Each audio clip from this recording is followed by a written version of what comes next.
네, 안녕하세요. 우리 815 머니토 가족 여러분, 반갑습니다. 오늘 주말 찐시황 시작해 보도록 하겠습니다. 일단 어제 좀 여러 가지 중요한 경제 지표들도 많이 발표가 됐고, 그래서 일단 이번 돌아오는 한 주, 그러니까 다음 주죠. 다음 주 우리 증시도 조금 방향성을 모색할 수 있을 만한 그런 구간이 될 걸로 보고 있는데, 일단은 돌아오는 한 주뿐만이 아니라 지난 한 주 동안 어땠는지 좀 시장을 좀 확인을 해보도록 할 거고요. 그리고 앞으로 우리 시장 어떻게 좀 대응을 하면 좋을지, 그리고 시장의 분위기 조금 해석해 보는 그런 시간 가져보도록 하겠습니다. 일단은 중요한 경제 지표가 발표가 됐다라고 말씀을 드렸고, 어제도 그렇고 이번 한 주 내내 좀 강조를 드렸던 경제 지표였죠. 고용 보고서가 이제 발표가 됐습니다. 어제 미국 증시 안에서도 상당히 좀 변동성이 심한 모습들이 좀 보여졌었고요. 우리가 걱정하던 대로 좀 발표가 됐습니다. 별로 선호하지 않는 그런 시나리오로 이제 좀 흘러간 거죠. 고용 보고서가 너무 좋게 발표가 됐어요. 고용이 너무 좋았고 미국의 경제 상황이 여전히 너무 튼튼하다라는 거를 보여주는 그런 지표가 발표가 됐습니다. 고용 지표가 서프라이즈로 이번에 발표가 됐고요. 일단 비농업 고용이 실제로는 25만 명이 나왔어요. 25만 6천 명. 컨센서스가 16만 5천 명이었는데 네, 컨센서스를 대폭 상회하는 그런 결과가 이번에 나왔고요. 컨센뿐만이 아니라 이전에 예상하고 있던 그 수치보다도 훨씬 더 높게 나왔습니다. 네, 민간으로도 마찬가지로 컨센이랑 이전 수치를 훨씬 더 많이 상회하는 그런 결과로 발표가 됐고요. 구인율이 좀 높았던 거는 서비스업 중심이었었습니다. 또, 지난 한 해 동안, 그리고 지난 12월, 요 11월, 12월 요 시기에는 또, 연말 홀리데이 시즌이기도 했었고, 그런 것들로 인해서 일단 뭐 일시적인 어떤 반등도 있었다고 보긴 해야겠습니다만, 전반적으로 좀 견고한 그런 모습들이 보여졌고요. 실업률 같은 경우에도 컨센서스가 4.2였고, 전월치도 4.2였었는데, 이번에 우리가 기대를 했던 거는 그래도 4.2, 그 실업률이 똑같이 나오는 게 가장 이상적인 숫자다라고 이제 생각을 했었는데, 이번에 실업률도 예상치를 하회하는 그런 결과를 보여줬죠. 그래서 실업률도 줄어들었다. 그래서 결국에는 이 고용 자체가 상당히 지금 견고하다라는 것들을 보여주는 모습이 좀 나왔습니다. 근데 반면에 고용은 너무 견고한데, 조금 고민이 될 수밖에 없는 그런 문제가 뭐였냐. 임금 상승률이 이제 보시게 되면은 조금, 이거는 긍정적입니다. 임금 상승률이 컨센이랑 전월치 대비해서 실제로는 줄어들었다는 거. 네, 요거는 좀 긍정적인데, 다만 물가 상승이 조금 약이 될 수 있을 만한, 네, 그런 지표들도 같이 좀 발표가 돼가지고, 이게 고용은 견고한데 물가를 함께 걱정을 해야 되는, 네, 그런 상황들이 좀 같이 맞물리고 있는 모습이라고 보시면 좋을 것 같아요. 그래서 기존에는 우리가 좀 걱정을 했던 부분이 고용이 너무 잘 나오면은 시장에서 이거 금리 인하에 대한 기대감이 후퇴를 할 거고, 안 그래도 최근에 계속 좀 이 연준 위원들이 매파적인 발언들을 하고 있는 상황이었었기 때문에 여기서 고용 지표까지 서프라이즈로 나와버리게 된다라고 하면은 당연히 시장은 좀 충격을 받을 수밖에 없고, 실망감에 따른 어떤 차익 매물이라던가 그리고 변동성 이런 것들이 발생을 할 수밖에 없다라고 이전부터 우리가 걱정을 했었죠. 네, 근데 걱정한 대로 이제 지표 발표가 나오면서 실제로 지금 금리 인하에 대한 기대감이 좀 많이 후퇴가 됐고요. 타임라인으로 보게 되면은 지금 올해죠. 올해 금리 인하를 원래는 한 2번 정도 할 걸로 예상을 했었거든요. 시장에서는 2회 정도 할 걸로 예상을 했었는데 보시다시피 1회로 전망치가 확 축소가 됐습니다. 그러니까 올해 금리 인하를 딱 한 번 정도만 할 것 같다라고 시장에서 지금 전망을 하고 있는 거고, 처음에 이 고용 지표가 서프라이즈로 딱 나왔을 때 이 타임 테이블이 이제 그 FOMC가 7월 전까지는 금리 인하 안 할 것 같다라고 하면서 이게 이렇게 좀 형성이 돼 있었거든요. 이런 식으로. 네, 이렇게 형성이 돼 그러니까 1회를 5월, 6월 요때까지는 다 금리 동결을 하고 그 이후에 금리 인하 한번 할까 말까 이렇게 좀 시장에서 전망을 하고 있었다는 거죠. 네, 근데 지금은 조금 앞으로 당겨지긴 했습니다. 이제 5월 달에 FOMC에서 금리 인하 1회 정도 할 것 같다라고 지금 이제 시장에서 전망을 하고 있는 상황인데, 어쨌든 2번에서 1회로 그냥 대폭 축소가 됐기 때문에 시장에서는 당연히 좀 충격을 받을 수밖에 없겠죠. 그동안에 우리 뭐 비트코인 암호화폐 시장도 그렇고 미국의 기술주들도 그렇고 이제 곧 있으면 금리 인하 사이클에 어차피 진입을 했고 곧 있으면은 또 추가적으로 금리 인하가 진행이 되면서 제조업 지수라던가 이런 것들이 또 빠르게 회복이 될 걸로 기대를 해왔었기 때문에 그런 기대감이 후퇴가 된다라는 측면에서는 어쩔 수 없이 사실 변동성이 발생을 할 수밖에 없는 구조였다고 보시면 좋을 것 같아요. 그래서 보시다시피 최근에 ISM 제조업 지수가 좀 지속적으로 반등하는 모습을 보여줬었잖아요. ISM 제조업 지수가 반등하는 게 상당히 중요하고 그래야 우리나라 반도체 시장이라던가 이런 제조업 쪽에서의 어떤 좀 우호적인 환경을 기대를 해볼 수 있다라고 좀 말씀을 드려왔었는데 그런 이유 자체가 금리 인하를 하게 되면은 ISM 제조업 지수가 반등을 하게 되고요. 그리고 B2C가 반등하면은 고용이라던가 반도체 수요가 증가하기 때문에 결과적으로는 우리 시장에도 좋을 수밖에 없다. 과거부터 그래왔고, 네, 이런 것들을 말씀을 드렸었죠. 근데 금리 인하를 이번에 하기는 했는데 이 속도가 늦춰지고 올해 뭐 1회밖에 안 하고 그리고 지금 뭐 관세라던가 어떤 좀 환율이라던가 지금 트럼프의 어떤 불확실성으로 인해서 뭐 물가가 추가적으로 올라와서 그런 거에 대한 걱정을 해야 된다던가 그렇게 되면은 금리 인하를 하기가 좀 어려워지겠죠. 네, 그러면서 ISM 제조업 지수가 반등했던 게 다시금 조금 위축될 수도 있다라는 우려감들도 같이 좀 반영이 될 수밖에 없고요. 네, 그러면서 어제 미국 증시에서는 기술주들이 전반적으로 다 하락하는 그런 모습들이 좀 연출이 됐습니다. 원인에는 당연히 고용 지표가 급등을 하니까 달러 인덱스도 강해졌고요. 그리고 추가적으로 이제 10년물 국채금리, 10년물 국채금리가 상당히 좀 급등하는 모습이 나와줬습니다.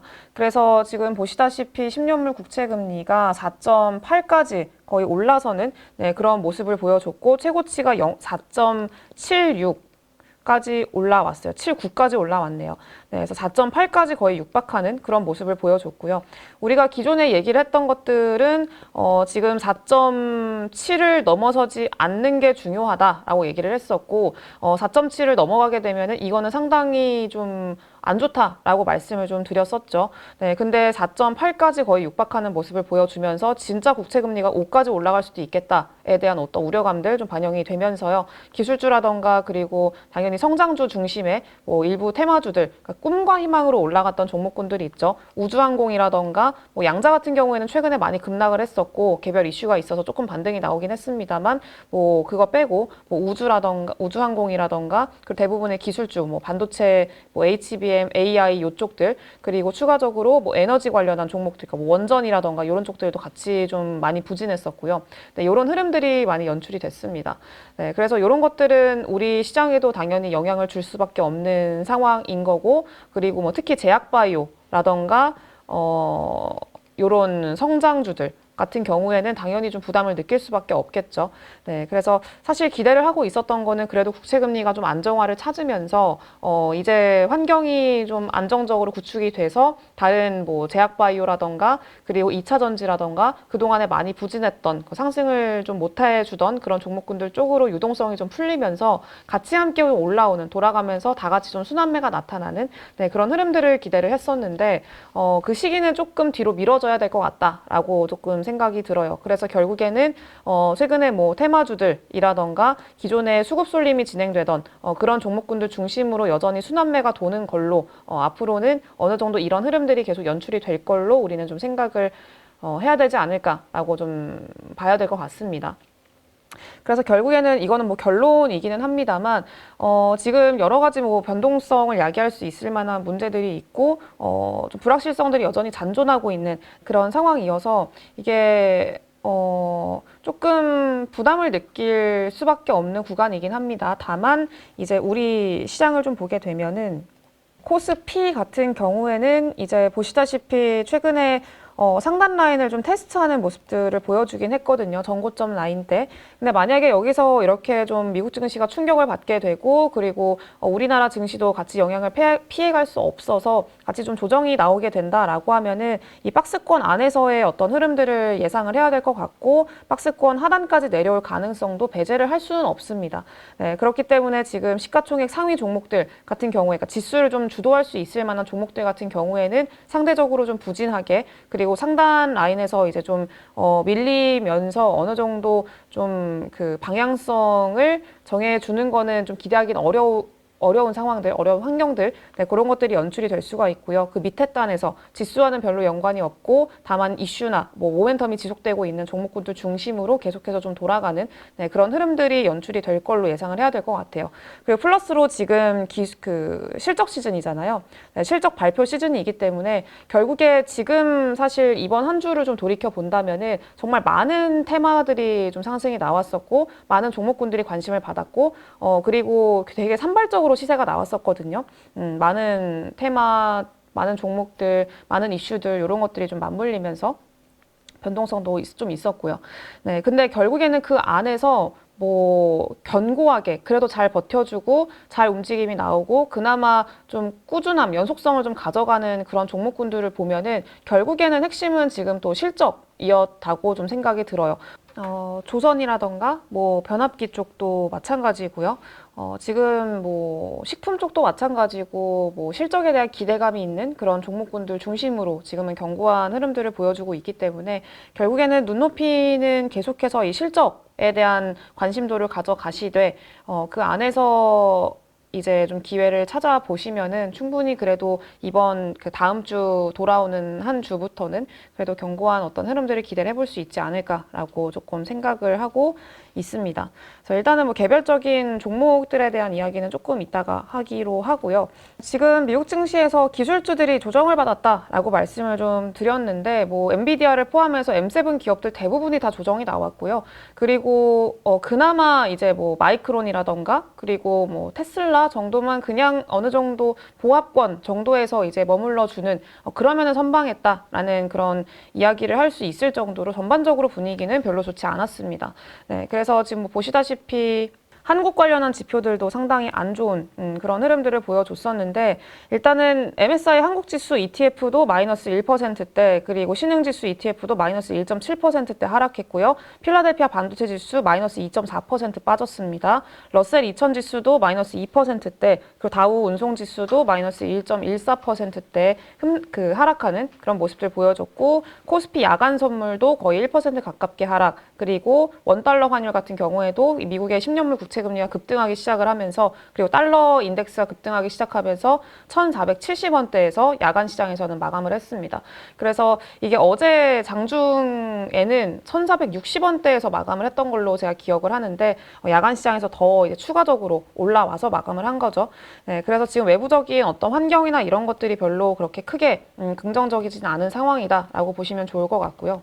그래서 당연히 뭐 사실 다음 주 월요일 같은 경우에는 장 초반에는 좋지 않게 출발을 하게 되겠죠. 근데 이거는 앞서서도 말씀을 드렸다시피 한국 지수 자체가 지금은 좀 저항권에 올라와 있는 상황이고 요거를 강력하게 어떤 수급상으로 동반을 해서 돌파를 해주지 않는 이상은 박스권 안에 갇힐 확률이 굉장히 높은 그런 구간이기 때문에 지금은 환경적으로 생각을 했을 때 외부적인 변수나 이런 것들을 생각을 했을 때 아직까지는 그 상방을 돌파할 수 있을 만한 그런 모멘텀이나 수급적인 환경이나 이런 것들이 조금 약하다라고 좀 생각이 들어요. 네, 그래서 이제 지수 자체는 그렇게 크게 기대는 하지 마시되 그 밑에 단에 있는 개별 종목군들 같은 경우에는 계속해서 좀 기대감을 가져볼 수는 있다라고 좀 생각을 하고 있습니다.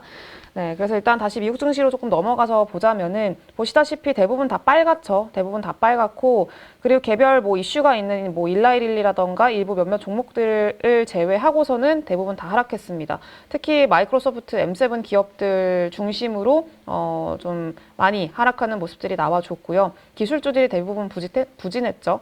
네, 그래서 마이크론 그리고 뭐 테슬라 요 정도만 지금 선방을 해줬고 그나마 강했던 종목들이라고 한다면은 고용이 너무 좋았고 그리고 소비자 심리지수도 좀 좋게 나왔거든요. 네, 그렇다 보니까 이 월마트라던가 코스트코 이런 좀 소비와 관련된 종목군들이 그나마 좀 파란불을 켜는 그런 모습들을 좀 보여줬습니다. 근데 이런 기술주들이 급락을 했었고 특히 엔비디아가 3% 정도 하락을 했던 그런 원인 중에 하나는 또다시 미국이 AI 칩에 대한 수출 통제 이야기가 나왔습니다. 그래서 이 바이든 정부에서, 그러니까 바이든 정부가 얼마 남진 않았어요. 근데 바이든이 지금 이 미국의 AI 칩을 수출 통제를 강화하는 방안을 이제 더 추가적으로 제시를 한 거죠.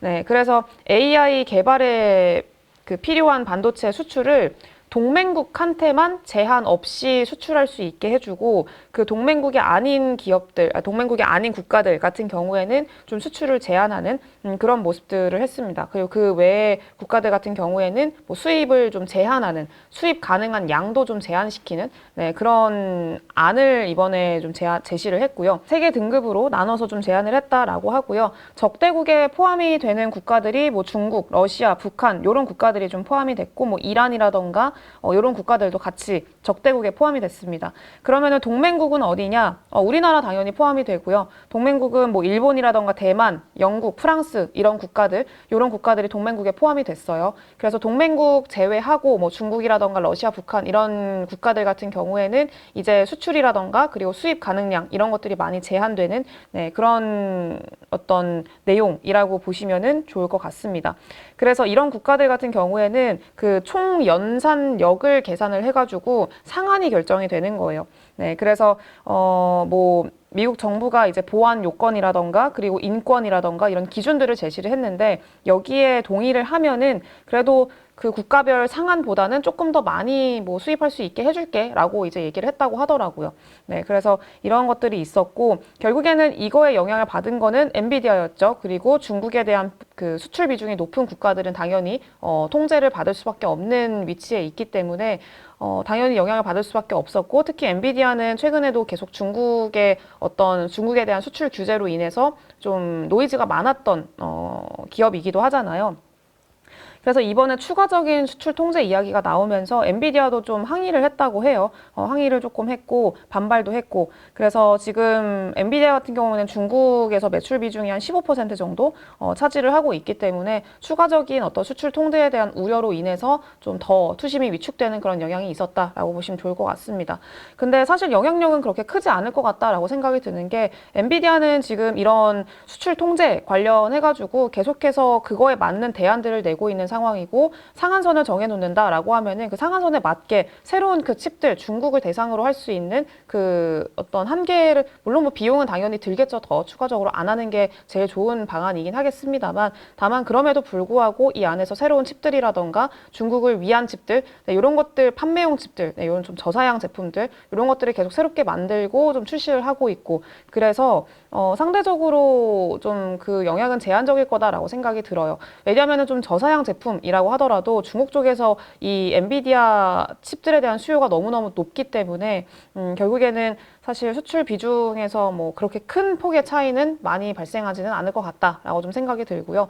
실제로 이런 통제 이야기가 나온다라고 하더라도 이 많은 그 여러 투자 은행들 쪽에서도 뭐 투자 의견이라던가 그리고 목표 주가 이런 것들 오히려 상향 조정을 하거나 아니면 그냥 유지시키는, 네, 그런 모습들을 보여주고 있어서 영향력은 그렇게 크진 않을 것 같다, 제한적일 것 같다라고 보는 게 맞지 않을까라고 좀 생각을 하고 있습니다. 네, 다만 단기적인 투심 자체는 좀 위축시킬 수 있을 만한 요인이라는 거에는 조금 참고를 해야 될 것 같고요.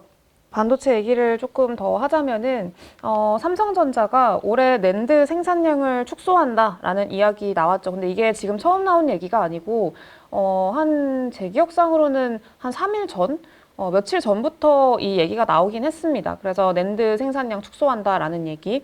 그러니까 지금 레거시 쪽에서 계속 좀 부담감을 느끼고 있는 상황이잖아요. 그러니까 낸드 시장이 계속 공급 과잉으로 인해서 뭐 사실 1년 전까지만 하더라도 계속 좀 부진한 상황이었었고, 부침을 겪어왔었고, 장기적인 침체를 겪어왔었는데, 이제 한 작년 들어서 그래도 조금 뭐 AI용 데이터 센터에 들어가는 어떤 기업용 SSD 어떤 제품군이라던가, 네, 이런 것들로 인해서 이제 낸드가 조금 반등을 할 걸로 기대를 하고 있었죠. 실제로 좀 반등을 했었고, 근데 다시금 꺾이기 시작을 하면서 여전히 수요가 살아나지를 못하고 있는 상황이다 보니까 지금 낸드 쪽에서의 어떤 가격 인하율이라던가 그리고 수요 증가율 이런 것들이 좀 많이 떨어지고 있는 상황입니다. 네, 그래서 삼성전자가 결국에는 낸드 생산량을 좀 축소를 하겠다라고 발표를 했고요. 감산을 하겠다라고 얘기를 한 거죠. 네, 그러면서 아마 조금 그 랜드 쪽에서의 가격 결정력을 좀 조절을 하려는 그런 흐름들이 지금 이어지고 있는 상황이고, 이거는 뭐 나쁘지는 않다라고 생각을 합니다. 어쨌든 사실 감산을 해야 되고, 그리고 감산을 할 걸로 원래 좀 예상을 어느 정도 하고 있는 상황이었었고, 그렇기 때문에 어느 정도 요거에 맞는 좀 대응을 하고 있다라고 좀 판단을 하고 있고요. 다만 뭐 SK 하이닉스 같은 경우에는 그 ESSD 이쪽에서 워낙에 잘 하고 있고, 이쪽에서는 지금 뭐 돈을 잘 벌고 있는 구간이어서 뭐 수익성 악화 이것보다는 오히려 수익성에 도움이 되고 있는 상황이죠. 네, 그렇기 때문에 SK 하이닉스 같은 경우에는 뭐 감산이나 이런 것들은 아직 얘기는 없습니다. 워낙에 잘 하고 있으니까. 그래서 요거는 조금 참고를 해주시면 좋을 것 같고, 이렇게 감산을 통해서 중요한 거는 이제 1분기 이후부터 어느 정도 뭐 수익성이 개선이라던가, 그리고 바닥을 잡는 흐름들 이런 것들이 연출이 되는지, 그 시기가 1분기부터 될지 이런 거를 확인을 하는 게 지금 좀 중요한 상황이다라고 보시면 좋을 것 같습니다. 네, 그리고 추가적으로 제가 아까 그 마이크론 얘기를 했는데, 마이크론이 어제 보합권에서 다른 기술주도 다 급락할 때 그나마 좀 선방을 했거든요. 한 0.05% 마이너스. 네, 요 구간에서 끝났기 때문에 마이크론이 좀 선방을 했어요. 근데 이유는 뭐였냐면 마이크론에 대한 굉장히 긍정적인 평가가 나왔습니다. 이번에 그 뉴스트리트 쪽에서 마이크론이 올해 2025년에 강세가 계속될 것 같다라고 이야기를 했습니다. 네, 그리고 평가 자체를 굉장히 긍정적으로 했고, 여기서 보시다시피 S&P 500에서 이제 마이크론의 주가가 S&P 500을 이끌 거다, 이런 막 전망들도 나오고 있는 그런 상황이에요. 근데 이유가 굉장히 중요하겠죠. 왜냐면은 지금 메모리 반도체 또 탑3 안에 드는 그래도 마이크론이기 때문에, 그리고 삼성전자와 SK 하이닉스의 어떤 앞으로의 방향성을 좀 추측을 해볼 수 있을 만한 그런 여지를 주는 그런 기업이기 때문에 그 이유가 굉장히 중요한 건데, 이유가 HBM이었어요. HBM 수요 증가, 그리고 이 HBM의 수요 증가에 따라서 D램 시장도 빠르게 좀 회복을 할 것 같고, 데이터 센터 쪽도 이 HBM의 수요를 계속 견인을 할 것 같다라는 그런 전망이 좀 나왔습니다. 네, 그래서 여기서 얘기를 했던 것 중에 하나가 2026년도로 가게 되면은 D램의 매출 원가가 전망보다 한 10%는 더 높아질 것 같아 라고 일단 얘기를 했었고요.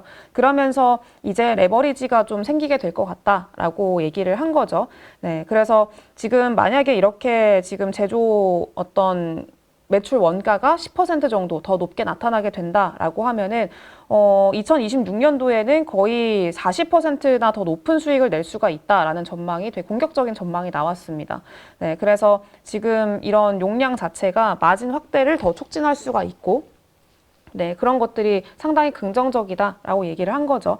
그래서 이거에 대한 근거는 역시나 이 방금 말씀드렸던 HBM에 대한 어떤 콘텐츠 자체가 굉장히 많이 늘어나고 있고, 이번에 CES에서도 엔비디아가 정말 많은 제품 포트폴리오를 공개를 했잖아요. 그 포트폴리오도 점점 늘어나고 있는 상황입니다. 네, 점점 포트폴리오가 늘어나면 늘어날수록 거기에 어떤 들어가는 HBM의 숫자는 당연히 늘어날 수밖에 없고, 그리고 그것뿐만이 아니라 뭐 여러 빅테크 기업들의 데이터 센터에 대한 투자라던가 이런 것들이 계속 지속이 되고 있는 그런 상황이기 때문에 계속 이 HBM에 대한 어떤 수요는 늘어날 수밖에 없다. 네, 그래서 견인력이 증가할 것 같다라고 이야기를 한 겁니다. 네, 그래서 지금 HBM의 수요나 성장 가능성에 대해서 상당히 긍정적으로 평가를 한 거라고 보시면 좋을 것 같아요. 그래서 요거는 상당히 긍정적인 내용이고, 이건 2026년도를 좀 전망하고 있는 상황이잖아요. 네, 그래서 2026년도를 땡겨서 생각을 해본다면, 주가는 6개월 이상 선행을 하니까 땡겨서 생각을 해본다면은 그래도 최소한 올해부터는 그래도 바닥을 어느 정도 딛고 지금 앞으로 계속 좀 어느 정도 매수에 대한 관점으로 좀 지켜볼 수 있을 만한 구간 아닌가, 메모리 반도체 특히 HBM 관련한 종목들 같은 경우에는 그런 구간 아닐까라고 좀 생각을 할 수 있게 하는 내용이라고 좀 판단을 하고 있습니다. 그리고 이번에 사실 뭐 PSK 홀딩스라던가 뭐 테크윙, 뭐 DI 이런 굉장히 HBM 장비 관련한 종목군들은 많이 올라오기는 했거든요. 올라오긴 했는데 또 너무 많이 올라온 종목들이 있어요. PSK 홀딩스 이런 종목들도 많이 올라오기는 했는데, 지금 와서 따라붙기에는 살짝 또 애매한 구간들에 위치를 해 있기도 하고요. 그래서 만약에 이번 어떤 그 얘기들로 인해서, 그러니까 지금의 어떤 뭐 국채금리 상승이라던가 기술주구주들에 대한 어떤 부담이라던가 이런 것들이 이어지게 된다. 그러면서 시장이 흔들리고 뭐 반도체 기업들이 조정이 나오게 된다라고 하면은 그때를 오히려 좀 기회로 삼아서 좀 접근을 하시는 네, 그런 전략들이 조금 필요하지 않을까라고 좀 생각을 하고 있고요. 근데 반면에 뭐 테크윙이라던가 PSK홀딩스도 어제 상당히 강했고요. 일부 HBM 관련한 종목들이 뭐 좀 조정이 나오거나 그런 모습들, 엇갈리는 모습들이 보여졌었는데 PSK홀딩스는 그래도 강했고 테크윙 그리고 DI 네.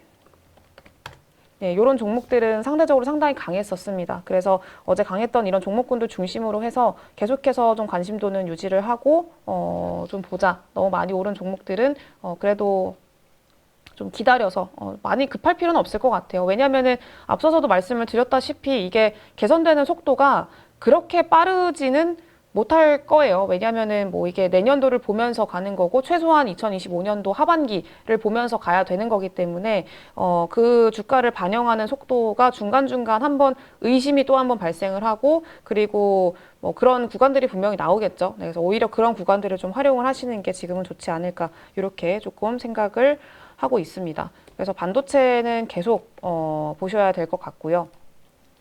그리고 추가적으로 지금 시장을 거의 주도하고 있는 테마라고 해야 될까요? 요거는 꽤 오래 갈 것 같아요. 네, 지금 LA가 불타고 있다라고 하죠. 사실 LA가 불타고 있다라는 거를 보기는 했는데, 그러니까 이게 이 화재 이슈가 한 3일 정도 됐잖아요. 그래서 이미 미국 안에서는 굉장히 큰 이슈였고 그랬는데 한국은 조금 반영이 늦었어요. 왜냐면은 뭐 사실 실질적으로 수혜를 볼 수 있을 만한 기업이 딱히 없었고 그리고 뭐 재건 관련해서도 뭐 딱히 뭐 수급적으로 반영이 안 됐었고 그래서 이거 관련주를 뭐를 선택을 할까 시장에서 어떤 걸 선택을 할까에 대한 고민을 좀 하고 있었는데 결국에 선택을 받는 거는 전력망 관련한 종목군들 그리고 기존의 우크라이나 재건과 좀 연계되는 종목군들이 선택을 받았죠. 네, 그래서 시장에서 사실 뭐 우크라이나 재건 관련주들 같은 경우에는 뭐 그래요. 뭐 실질적으로 우크라이나 재건에 직접적으로 참여를 할 수 있을지 없을지 여부도 확실하지 않기는 한데 여기에 LA 피해 복구라는 어떤 좀 이야기까지 자연재해라는 어떤 재난 복구 이슈까지 붙어지니까 재건 관련한 테마로서 좀 어떤 모멘텀을 받아서 좀 상승이 나오고 있는 그런 구간이라고 좀 보셔야 될 것 같고요. 실질적인 수혜나 이런 것들은 오히려 좀 전력망 쪽이 훨씬 더 크겠죠. 네, 그래서 기존의 뭐 노후 인프라 투자라던가 이런 것들이 안 그래도 미국 안에서는 좀 진행이 되고 있었는데 이번 화재나 이런 것들로 인해서 더 속도는 더 빨라질 수 있겠다라고 생각을 하는 게 맞을 것 같습니다. 네, 그래서 어쨌든 지금 LA가 계속 불타고 있는 상황이고 피해 규모가 추산된 것만 하더라도 83조 원 규모라고 해요. 상당히 크죠. 그러니까 일본 그 지진 때 엄청난 규모로 지진이 발생을 했을 때에 비해서도 더 큰 규모라고 하고요. 그리고 거의 서울 면적의 4분의 1, 3분의 1, 요 정도 구간이 다 탔다고 하더라고요. 다 전소됐다고 하고 초등학교 막 2개가 전체적으로 다 불타고 네, 이런 흐름들이 좀 있어가지고 물론 피해가 발생을 했다라는 것들은 좀 빨리 마무리가 되고 그리고 어느 정도 빨리 좀 복구가 돼야 되는 그런 필요가 있는 상황이긴 합니다만 이게 주식시장은 또 그거와는 별개로 뭐 어떤 게 수혜주가 될까 요걸 항상 찾는 게 또 우리 시장이기 때문에 그거에 대해서 조금 더 어떤 집중을 한다라고 하면은 지금 진압률이 아직까지 0%라고 해요. 진압률이 올라오지 못하고 있는 상황이고 계속 그 피해 규모가 점점 커지고 있는 상황입니다. 네, 그래서 터키 대지진 때도 재건 비용이 130조 원이었었는데 이번에 원래 지금 피해 규모가 83조 원이라고 했잖아요. 근데 보통 피해 규모보다 재건 규모가 훨씬 크거든요. 네, 그렇기 때문에 이번에 그 터키 그 지진 때도 그 재건 규모가 한 130조 원 정도 됐었는데 아마 이번 미국의 어떤 산불로 인한 재건 규모는 더 클 수도 있다라고 좀 생각을 해야 될 것 같아요. 네, 그래서 미국은 원래 안 그래도 인프라 투자로 인해서 지금 지속적으로 사실 이런 인프라에 대한 수요가 좀 있었는데 그 속도가 더 빨라질 걸로 예상을 해볼 수밖에 없을 것 같고요. 그렇게 좀 보셔야 될 것 같습니다. 그래서 지금 이 이슈 자체가 아마 돌아오는 한 주에도 다음 주에도 계속해서 좀 시장에서 반영이 될 걸로 좀 봐야 될 것 같고 그리고 추가적으로 이거 말고도 재건 관련한 이슈도 같이 계속 붙어주고 있는 상황이에요. 네. 그래서 지금 보시다시피 트럼프가 이제 푸틴을 만난다라는 이제 내용들 좀 나오고 있고, 그러니까 트럼프가 바이든 행정부가 이제 키이우 쪽으로 긴급 지원 패키지를 발표를 했잖아요. 그러니까 그 구체적인 규모가 상당히 컸었습니다. 그래서 한 5억 달러 정도 지원금을 주겠다라고 우크라이나 쪽으로 바이든이 그렇게 얘기를 했었는데, 그거와 함께 트럼프 같은 경우에는 푸틴과의 회동을 현재 추진을 하고 있다고 해요. 네, 그래서 바이든이 이제 백악관을 떠나기 10일밖에 안 남은 그런 상황인데, 대통령과의 어떤 회담을 지금 추진을 하고 있는 그런 상황이고, 푸틴도 마찬가지로 여기에 대응을 해가지고 트럼프와 언제든 대화할 준비가 돼 있다 이렇게 얘기를 하기도 했습니다. 네, 그래서 이런 내용들을 좀 생각을 해보면은 우크라이나 재건 관련주들, 그리고 기존의 전력망 관련한 그런 종목들 같은 경우에는 추가적으로 더 연속성을 가져갈 수 있다라고 조금 생각이 들어요. 그래서 지난 금요일 날 상한가에 안착한 종목을 좀 보면은 뭐 위닉스 이런 종목들이 안착을 했거든요. 근데 사실 뭐 실질적으로 이게 뭐 우크라이나 재건이라던가 미국의 뭐 이 산불 재복원이라던가 이런 것들과 직접적인 관련이 있을까요? 전혀 없거든요. 이거 테마주라고 보시면 좋을 것 같고, 그리고 이제 제일 일렉트릭 같은 경우에는 지금 전력 그리고 전선, 이런 종목들이 최근에 또 많이 올라왔잖아요. 이번 전력망 수혜주로 그러면서 많이 올라왔는데, 제일 일렉트릭뿐만이 아니라 전선 관련한 종목군들까지 지금은 조금 관심을 가져봐야 된다라고 조금 생각이 들어요. 지금 최근에는 LS를 중심으로 조금 반등이 나왔는데, LS 일렉트릭 그리고 LS 뭐 에코마린이라던가 이런 종목들도 다 같이, 에코마린 아니라 마린솔루션이랑 에코에너지, 이런 종목들도 같이 좀 기대를 해볼 수 있을 만한 그런 구간이라고 좀 생각이 듭니다. 같이 다 같이 좀 딸려 올라가는 것들. 근데 그 안에서도 역시나 LS 일렉트릭 중심으로 조금 보셔야 될 것 같고요. 지금 어느 정도 되돌림이 좀 나오고 있는 그런 구간이죠. 다른 종목들은 더 탄력적으로 상승이 나오긴 했는데, 일렉트릭 같은 경우에는 상대적으로 조금 부진하게 상승이 나왔어요. 그래서 기존에 강했었던 뭐 산일전기라던가 이런 종목들도 같이 좀 되돌림이 나오는 구간들 좀 기대를 해볼 수가 있을 것 같고요. 그리고 대한전선이라던가, 그리고 전선주들 있죠. 뭐 가온전선은 또 LS 그룹이니까. 근데 너무 많이 올라서 이런 구간에서 사실 타는 거는 그렇게 좋지는 않을 것 같거든요. 그래서 뭐 많이 오른 종목들 같은 경우에는 일단 좀 배제를 하고, 아직까지 덜 오른 종목들 중심으로 지금은 조금 관심 있게 보시는 게 좋지 않나라고 생각을 합니다. 그 전선주를 얘기를 한 이유 중에 하나가 뭐였냐면, 전선주가 지금 구리 가격이 또 꽤 올랐어요. 이거는 보시다시피 지금 구리 가격이 상승이 나오고 있는 것들 좀 확인이 되시죠? 그러니까 이거는 관세, 트럼프의 관세 때문에, 관세 우려로 인해서 은이라던가 구리, 요거가 지금 이제 많이 올라왔다라고 얘기를 하고 있는데, 보시다시피 지금 이렇게 상승 나오고 있는 것들 조금 확인이 되시죠? 그래서 구리 가격이 좀 반등이 나오고 있는 그런 추세이기 때문에, 구리 가격이 상승이 나오면은 당연히 직접적으로 수혜를 받는 기업들은 전선 기업들입니다. 그래서 이 전선 기업들에 대한 어떤 이런 수혜들도 충분히 기대를 해볼 수 있을 것 같고, 모멘텀도 확보가 됐고, 그래서 대한전선이라던가 이런 기업들 같은 경우에는 사실 조금 답답하게 움직이는 기업이긴 하거든요. 대한전선 진짜 답답하고 좀 느리고 그래가지고 좀 답답하긴 합니다만, 그래도 올해 좀 매출이라던가 이런 것들이 잘 나올 걸로 기대를 하고 있어요. 그러니까 작년 매출이죠. 2024년도 실적이 올해 이제 발표가 되면서 작년 4분기에만 수주를 한 1조 2천억 원 정도 받았거든요. 그리고 올해 전력망, 그 영국 전력망 교체에도 한 1,000억 원 정도 수주를 받았고, 그래서 2024년도에 실적이 아마 좀 더 잘 나오지 않겠느냐라고 하는 게 일반적인 컨센서스 전망입니다. 그래서 그런 것들을 생각을 한다면은 이제 어느 정도 주가의 되돌림을 좀 기대를 해볼 수 있을 만한 구간들이 열리지 않을까라고 좀 생각을 하고 있어서 참고를 해보시면은 좋겠다, 이렇게 좀 생각이 들어요.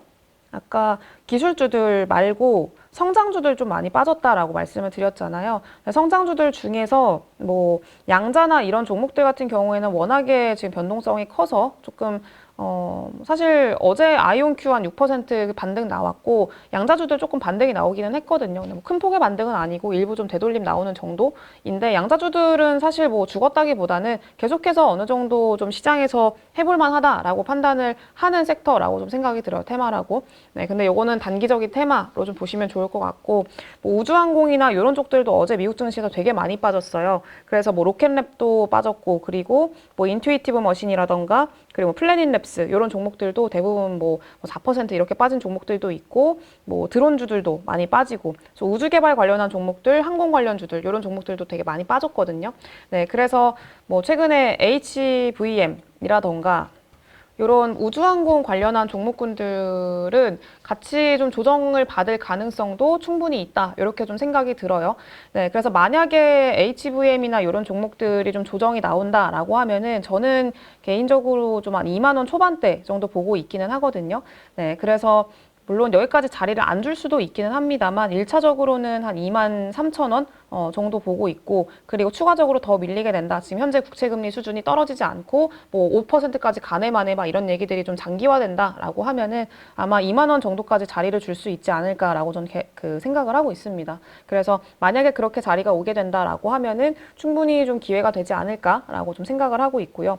그리고 이렇게 빠지는 종목들 말고 또 강한 종목들, 돌아오는 한 주에 좀 주목을 해보셔야 되는 종목군들, 엔터주들이에요. 여전히 그 관세 이슈로 인해서 뭐 사실 관세라는 게 계속 부각이 되면은 같이 부각될 수밖에 없는 게 반사수혜주잖아요. 근데 반사수혜주가 결국엔 엔터주들이 기존에 그 역할을 좀 해왔었기 때문에 엔터주들에 대한 모멘텀 자체도 여전히 좀 이어지고 있는 상황이라고 보시면 좋을 것 같고 실적에 대한 기대감도 여전히 가져볼 수 있을 것 같아요. 하이브도 지금 6%, 7% 가깝게 금요일 날 좀 시세가 나오기는 했는데 사실 더 추가적인 상승에 대한 기대감은 훨씬 더 많다라고 생각을 하고 있고요. 21만 원 정도 부근에서는 충분히 더 아직까지 접근이 가능하지 않을까라고 조금 생각을 하고 있습니다. 그래서 하이브라던가 뭐 JYP 엔터라던가 이런 종목군들은 잠시 쉬었지만 그래도 다시 한번 좀 실적에 대한 기대감을 안고 좀 시세를 줄 수 있지 않을까 그렇게 좀 생각을 하는 게 맞을 것 같고요. 다만 JYP라던가 엔터주들 같은 경우에는 이번 실적, 4분기 실적이 조금 중요하기는 합니다. 그래서 4분기 실적에 대한 기대감이 좀 상당히 컸고 실적에 대한 어떤 회복에 대한 기대감으로 올라왔기 때문에 만약에 4분기 실적이 단기적으로 좀 별로 예상치보다 못하다, 좀 별로였네? 라고 하면은, 그러면은 좀 단기적으로는 조금 조정이 나올 수는 있거든요. 충격을 받을 수도 있고. 네, 근데 요거는 좀 단기적인 이슈일 거라고 생각을 하고, 다시 2025년도를 기준으로 맞춰서 4분기는 별로 안 좋았어도 2025년도에는 진짜 회복이 될 거다. 이런 기대감으로 인해서 조금 더, 이제 추가적인 상방에 대한 여력을 열어두지 않을까. 그렇게 좀 생각을 하고 있습니다. 그래서 조금 더 길게 보셔야 되는 섹터가 엔터주라고 좀 보시면 좋을 것 같아요. 조정 시. 네, 오늘 주말 찐시황 여기까지 좀 진행을 해보도록 하겠고요. 주말 저녁 잘 보내시고 식사 맛있게 드시고 편안한 밤 되시고 저는 다음 주 월요일 날 돌아오도록 할게요. 감사합니다. 여러분 지금 계좌 안녕하십니까? 언제까지 물린 종목들 바람만 보실 거예요. 사실 투자라는 게 간단합니다. 올라갈 종목 잘 찾아서 매수할 자리, 매도할 자리만 여러분들이 명확하게 알고 있으면 주식 정말 쉬워집니다. 지금 보유 종목을 잘라야 할지 끌고 가야 될지 고민인 분들 많으시죠? 저도 7번 깡통을 차본 사람으로서 여러분들의 고민이 어떤 건지 다 알고 있습니다. 그래서 제가 여러 번 실패를 겪으면서 일어서게 해줬던 기법들에 대해서 명확하게 알려드리도록 하겠습니다. 2025년 양봉 나온다라고 이야기 드렸는데 분명 좋은 장이 올 거니까 이 기회를 살리시면 좋겠습니다. 딱 8주만 집중하셔가지고 평생 써먹을 수 있는 돈 버는 기법 다 배워가실 수 있도록 만들어 드리겠습니다. 제가 쓰는 실전 기법을 총 8번의 VOD 강의와 16번의 라이브 강의로 모두 담았습니다.